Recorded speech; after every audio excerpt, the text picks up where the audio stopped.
Então,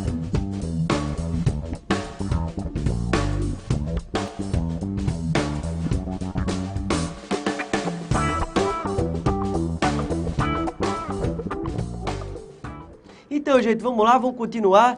Vamos falar agora sobre o direito à liberdade de locomoção, que estão lá dispostos do inciso 15 no inciso 15 e no inciso 61 do artigo 5º da nossa Constituição. Que diz aí, ó, joga aí na tela, Arthur. É livre a locomoção no território nacional em tempo de paz, salvo em estado de defesa e de sítio, podendo qualquer pessoa, nos termos da lei, nele entrar, permanecer ou dele sair com os seus bens. Gente, volta aqui para mim. Em tempo de paz, todo mundo tem liberdade de locomoção. Algumas pessoas sempre têm dúvida com relação ao pedágio. O pedágio é uma violação ao direito à liberdade de locomoção. O STF já entendeu que não. O pedágio é uma tarifa que é cobrada para fins de manutenção de uma via que foi cedida por meio de uma concessão pública ou de uma parceria público-privada para a exploração pelo setor privado. E não é uma violação ao direito de locomoção, desde que, lógico, existam vias alternativas para que se chegue num determinado destino. Então, a liberdade de locomoção, ela é garantida, o pedágio não viola o direito à liberdade de locomoção, mas esse direito à liberdade de locomoção, ele é limitado no estado de sítio e no estado de defesa, ok?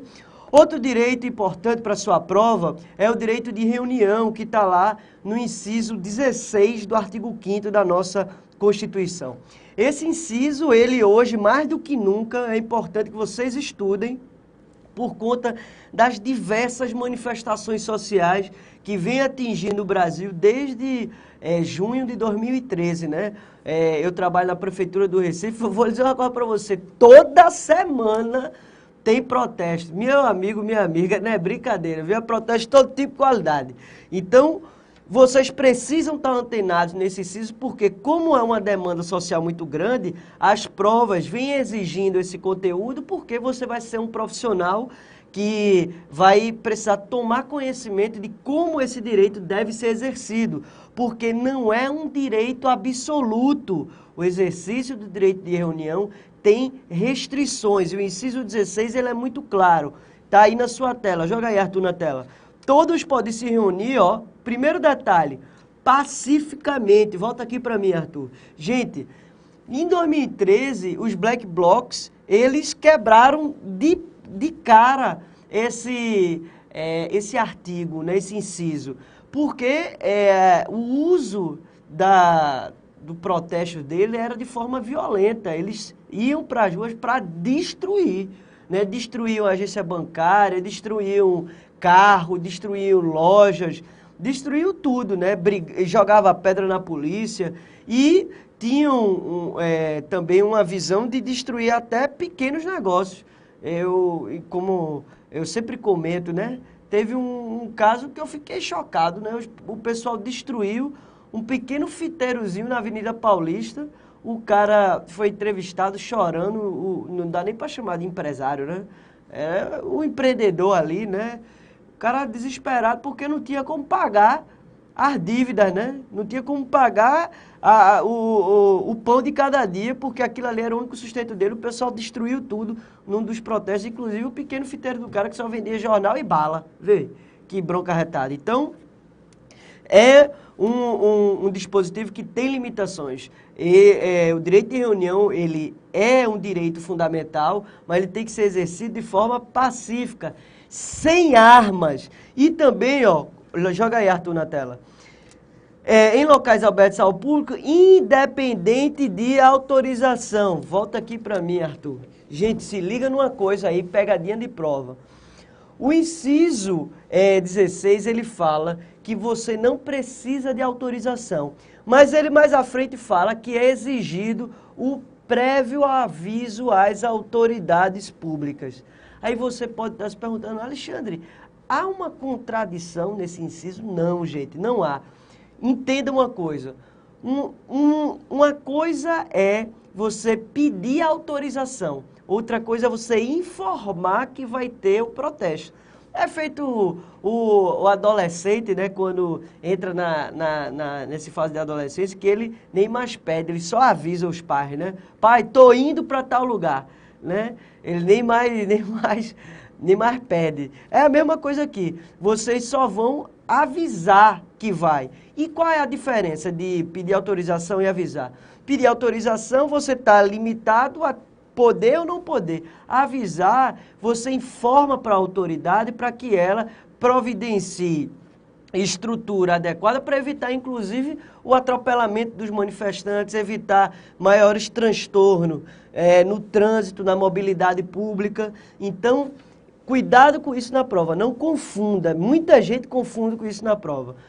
É exigido que você informe para que a autoridade pública ela organize o trânsito, mobilize viaturas para evitar conflitos, evitar maiores perturbação do trânsito. Lógico que qualquer passeata sempre traz transtorno, mas que se tente diminuir o transtorno, ok? Então, independente de autorização, é exigido prévio aviso e não pode frustrar outra reunião que foi previamente agendada para aquele lugar, para evitar conflito de ideias, né? Então, imagina, um pessoal, um grupo vai pautar o impeachment da presidente Dilma, o outro vai apoiar no mesmo lugar. É lógico que vai dar conflito, é lógico que vai ter briga, naturalmente vai haver briga, porque são dois grupos que têm posições acirradas,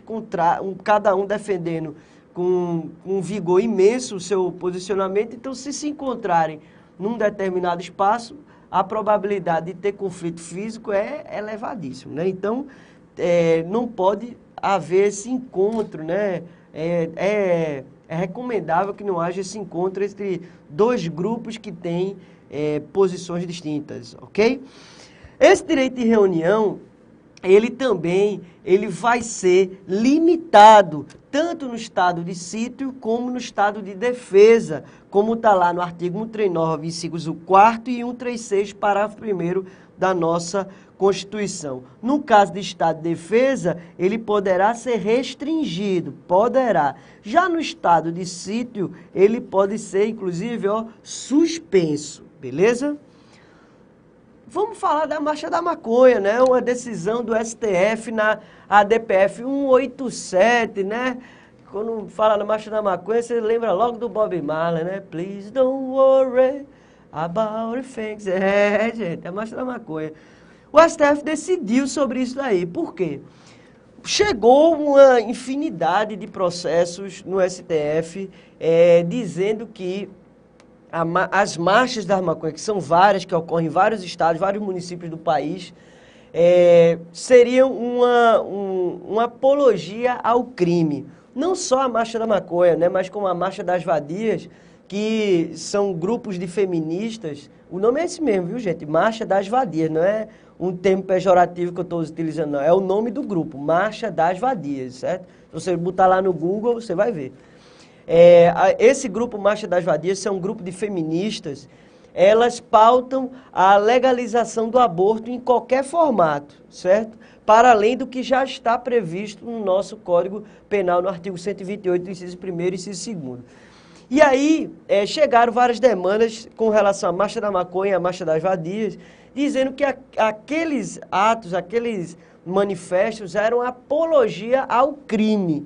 E o STF, nessa decisão emblemática, no ADPF 187, entendeu que isso não constitui crime, ok? Leve isso para a sua prova. Não constitui crime você defender ideias, ok? Agora, qual é o grande problema? Na Marcha da Maconha, muita gente que não faz parte da organização, vai só pelo oba-oba e tal, vai de forma até desavisada, fala, eita, vai ter a Marcha da Maconha, eita, agora que eu vou fumar meu beck e tal, e vai lá, vou fumar um de graça, não sei o quê, e chega lá, começa, leva logo 1 quilo de maconha e passa para um, passa para outro, aquela resenha, todo mundo lá relaxadão, quando vê, leva um baculejo da polícia e sai preso. Por quê? Porque quando o cara leva 1 quilo de maconha e sai distribuindo, já configurou o crime de tráfico de droga, né? Então, o problema aí não é você defender a ideia, é você, no protesto, sair fazendo o usufruto do produto, né? E distribuindo ele para a comunidade regueira e a comunidade que defende a ideia, né? Não só o pessoal do reggae, né? Mas muitas pessoas também que não gostam até de reggae também defendem. Mas enfim, ok? Então cuidado com isso, a DPF não significa um ilícito penal, ok? Porque é um exercício, segundo o STF, um exercício direito da liberdade de expressão, liberdade de manifestação do pensamento, ok? Beleza? Direito de associação, está lá dos incisos 17 ao 21. Esse direito é muito cobrado nas provas de concurso público, nas provas de agente penitenciário, nas provas de polícia. Então, ó, cuidado com ele, por quê? Porque nesse meio, principalmente no meio policial, tem um grupo de sindical, um grupo de associação muito forte. Então, é muito cobrado nas provas esse conteúdo. Então, ó, o que é que diz a nossa Constituição Federal? Joga aí na tela, Arthur. Diz aí, ó. O direito de associação está intrinsecamente ligado à proteção à dignidade da pessoa humana, da livre iniciativa, da autonomia das pessoas. Por isso, a criação de associações e de cooperativas independem, ó, de autorização. Não precisa de autorização do Estado para se criar associações. E é vedado, ó, além de não precisar de autorização, é vedada qualquer tipo de interferência do Estado no funcionamento dessa associação. Esse direito, gente, ele é tão forte e o movimento sindical e das associações são tão mobilizados que é o que eles colocaram na Constituição Federal. Nem mesmo no estado de sítio e de defesa, esse direito de associação será restringido ou suspenso. Então veja como o ativismo dos sindicalistas são tão fortes que eles conseguiram criar essa interpretação, essa positivação dessa vedação, né? O Estado não pode, nem no estado de sítio, nem no estado de defesa, restringir esse direito de associação. Mas há limitações. Qual é a limitação? Você não pode criar uma associação paramilitar, ok? É vedada a criação paramilitar. Exemplo, um black bloc. Exemplo, os grupos de milícia que tem principalmente muito no Rio de Janeiro, né? Esses grupos, essas associações paramilitares são vedadas, ok? Outra coisa que é muito cobrado na prova, ninguém é compelido a ingressar e a permanecer associado. Então, por exemplo, se a prova chegar e afirmar uma pessoa que está devendo a contribuição sindical, o sindicato pode exigir que ele somente se desfilie quando ele quitar o débito? Não. Não, porque não tem nada a ver ele se desfiliar a ele quitar o débito. Por quê?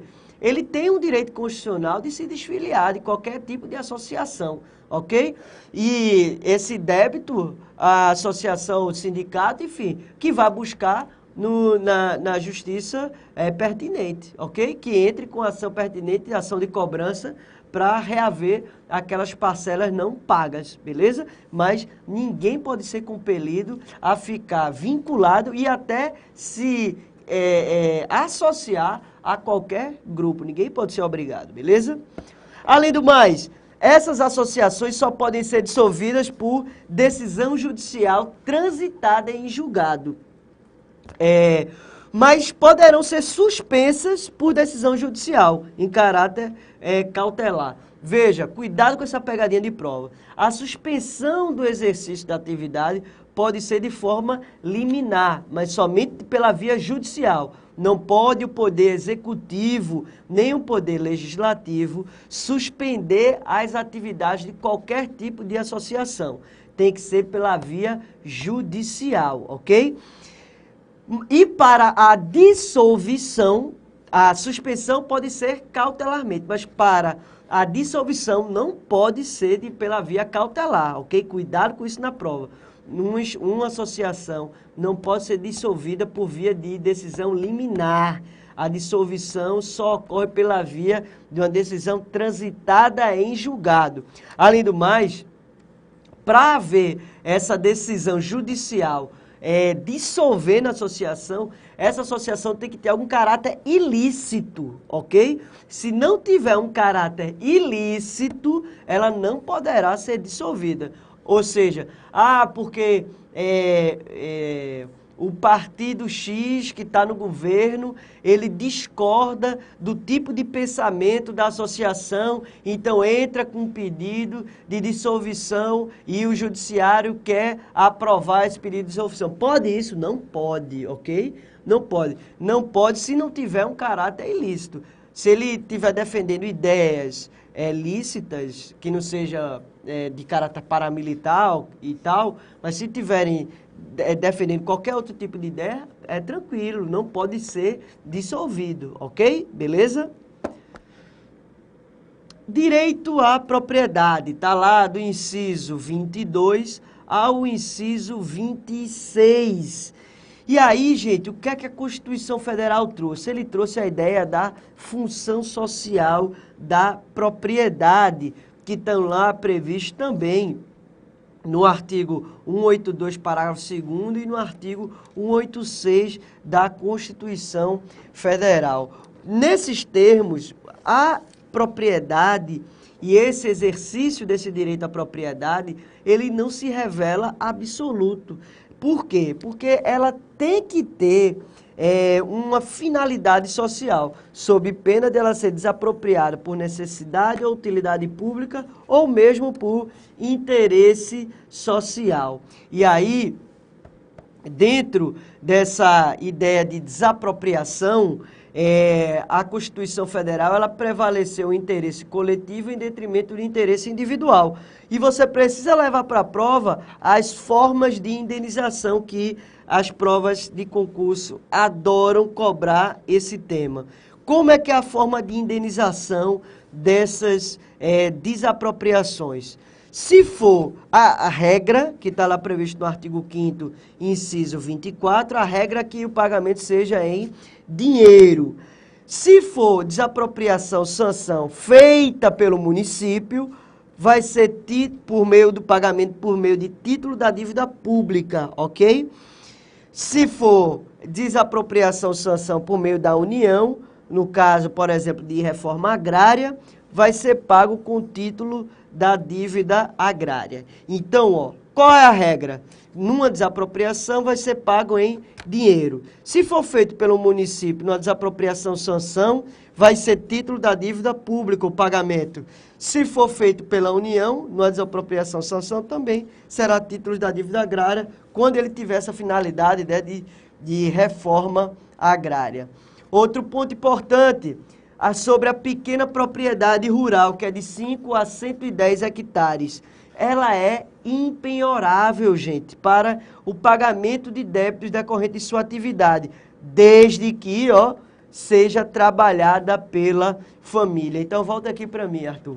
É o seguinte, se o cara tiver mais de uma pequena propriedade e essa pequena propriedade não for trabalhada pela família, ou seja, for um negócio mesmo, essa propriedade poderá ser desapropriada para fim de pagamento dessas dívidas. Ela é penhorável, ok? O que a Constituição protege no artigo 5º, inciso 26, da imperabilidade, é quando a única propriedade para o exercício daquela agricultura familiar, daquela produção familiar, então não vai poder ser desapropriado para proteger o único bem daquela família, a única forma de sustento, né, desses pequenos agricultores. Porque qual é a realidade hoje, gente? Esses pequenos agricultores sofrem muito porque têm pouco acesso a crédito e eles são muito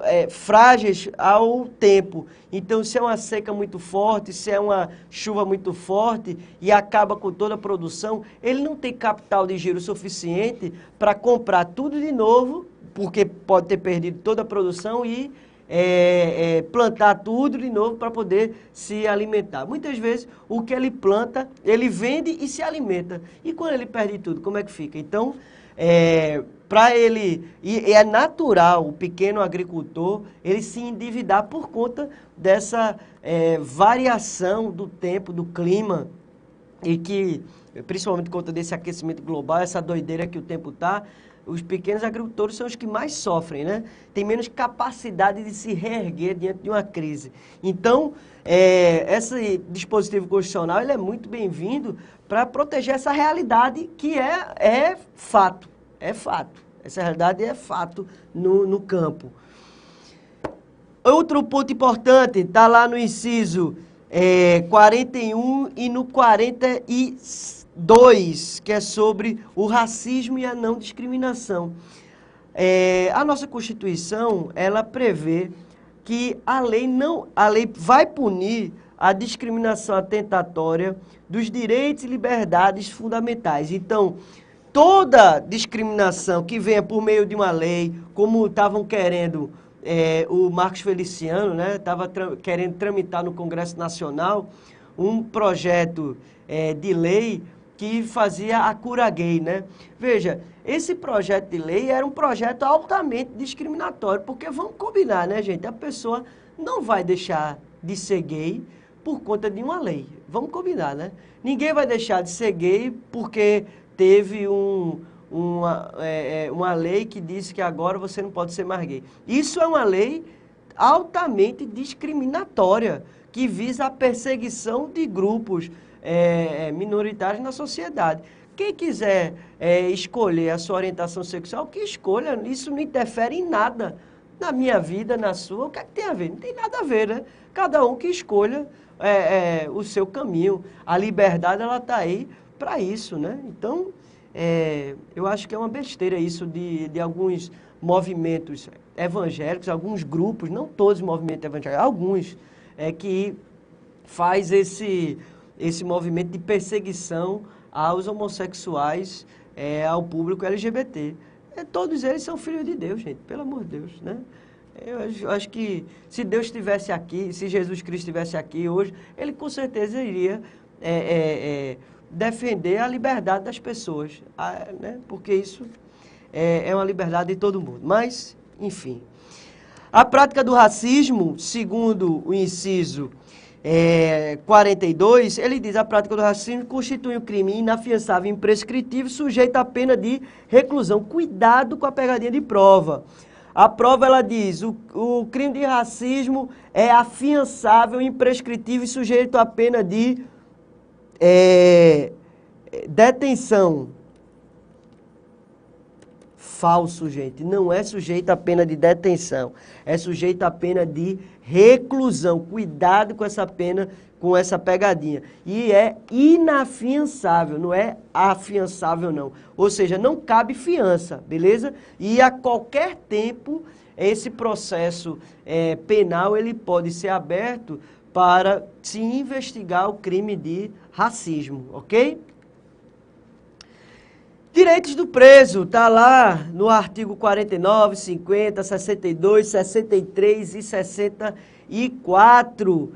Está na nossa Constituição, nesse inciso, ele diz aí, ó, é assegurado aos presos o respeito à integridade física e moral. Gente, isso é uma questão até óbvia, né? Porque a pessoa, quando ela é presa, ela perde a liberdade. Temporariamente, ela não perde a dignidade.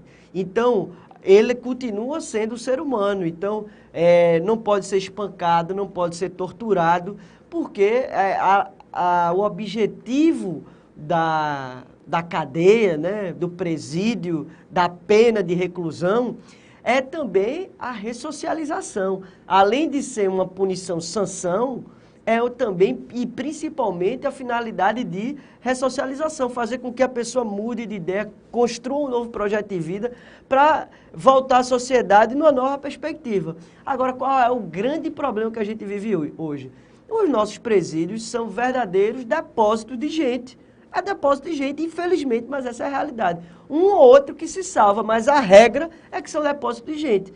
o Estado ele não promove a empregabilidade, não promove a profissionalização das pessoas para dar uma nova oportunidade para ele. Então, o cara entra lá como ladrão de galinha e sai de lá como especialista no tráfico de droga, como especialista em explosão de banco, de sequestro. Aí é bronca, né? É isso que a gente quer? Não. A gente quer que, primeiro, não haja crime, mas se houver, essa pessoa vá presa e saia de lá com uma outra perspectiva, uma possibilidade de arrumar um emprego e mudar o seu caminho, até porque todo ser humano ele pode mudar o seu caminho, por que não, né? Então, as presidiárias serão asseguradas a permanência com seus filhos durante o período de amamentação. Isso é muito importante, isso é como a gente fala também, isso é uma ação de proteção ao direito não só da mulher, mas principalmente da criança, porque a criança não tem nada a ver com o crime cometido pela mãe, ok? Então, agora cuidado com a pegadinha de prova. A criança não tem o direito, a mãe não tem o direito de ficar com a criança ad eterno. Cuidado com essa pegadinha de prova. Não é ficar com a criança para sempre, até terminar a pena, não. É só durante o período da amamentação, porque quem está cumprindo a pena é a mãe. A gente sabe que a regra no direito penal é que o princípio da aplicação da pena é personalíssima, ou seja, não passa da pessoa, do réu, de quem cometeu o crime. Então, a criança ela não pode ser responsabilizada e ficar ad eterno na cadeia com a mãe. É só o período de amamentação. É um direito da mãe e um direito dos filhos. A prisão de qualquer pessoa e o local onde se encontra serão comunicados imediatamente ao juiz competente e à família do preso, ou à pessoa por ele indicada. Então, vai ser comunicado ao juiz e à família. O preso será informado de seus direitos, entre os quais de permanecer calado, sendo assegurada a assistência da família e do advogado. Isso aqui, dessa ideia de permanecer calado, advém o princípio constitucional de que ninguém é obrigado a produzir provas. Eita, letra feia do cão, hein? Produzir provas contra si mesmo, ok? Beleza? É por isso que eu não escrevo. Vê que letra feia arretada. Jesus amado, tem que fazer aquele livrinho de ortografia. Ortografia não, como é o nome? Caligrafia. Minha Nossa Senhora. Então, desse dispositivo constitucional de que é um direito do preso permanecer calado, e ele permanecer calado não pode ser interpretado como confissão, ele ficar calado, não tem aquela ideia de que quem cala consente. Não existe essa interpretação no direito penal, ok? Se a pessoa calar, é um direito de ficar calado, é um direito constitucional de ficar calado. E ele tem que ser informado dos seus direitos, ok? O preso tem direito à identificação dos responsáveis por sua prisão e seu interrogatório. Isso principalmente para evitar o abuso de autoridade, né? A gente sabe que muitas vezes, principalmente agora que a gente está vivendo muito protesto, manifestação, tem muitos policiais que vão para as ruas sem a identificação. Isso é muito ruim para o nosso Estado Democrático de Direito, porque sem essa identificação fica difícil de você saber quem é que está cometendo abuso na hora de fazer uma prisão ou na hora de fazer uma abordagem policial. Nem muitas vezes na hora de fazer a prisão, na hora de fazer uma abordagem policial. E a gente sabe que essas abordagens policiais de forma destemperada, muitas vezes ela acontece só nas periferias, né? Porque nos centros ricos e tal, a abordagem policial é literalmente outra.